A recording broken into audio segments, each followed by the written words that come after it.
Hello friends, bye Bodo Info official YouTube channel Assam Police Commando Battalion admit download date ओंखारबाय so बिनि सायाव latest update नोंथांमोना मोनबाय जानांगौ दा finally नोंथांमोननि थाखाय golden chance बेनो जाबाय physical test date नोंथांमोननि थाखाय latest update सफैबावबाय दा गोबाव खालामा जों नायगोन official notice आरो जायफ्रा Bodo Info official YouTube channel गोदान subscribe खालामना ला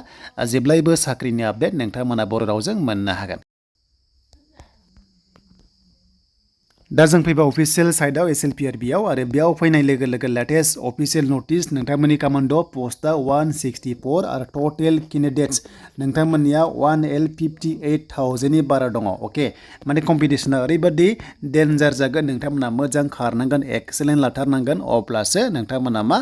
चान्सआ दङ साख्रि मोननो दा जों बे नोटिसखौ नायसे गोबाव खालामा आरो बे नोटिसआव नोंथांमोना नायनाय लोगो लोगो मोनसिगोन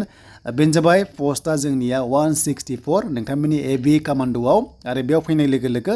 नोंथांमोननि फिजिकल टेस्टआ जागायसिगोन बेनो जाबाय 25 नोंथांमोननि नभेम्बर ओके स 25 नभेम्बराव नोंथांमोननि फिजिकल टेस्टआ जागोन आरो एडमिटआ बेखायनो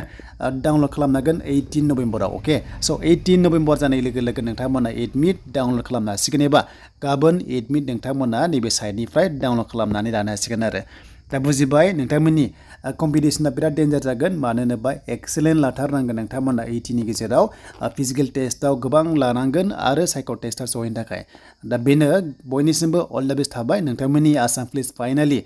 बयबो सानाखैमोन जे बेखिनि डेटआव जागोन होननानै नाथाय फाइनालि नोंथांमोननिया 25आव जासिगोन आरो टोटेल ग्राउन्डआ 15 दङ बेनि गेजेराव नोंथांमोननि हमना ला क'क्राझारा दिमोलगाव जागोन बेनिफ्राय बाक्साया बरबारियाव जागोन बेनिफ्राय चिरांना बङाइगाव जागोन आरो लोगोसे उदालगुरिया रिजार्भ पुलिस फर्स नोंथांमोननि रिजार्भनिखि बेटेलियन दङना स' बेयाव जागोन आरो अके ग्राउन्डआव दा बेनो नोंथांमोननि थाखाय लेटेस्ट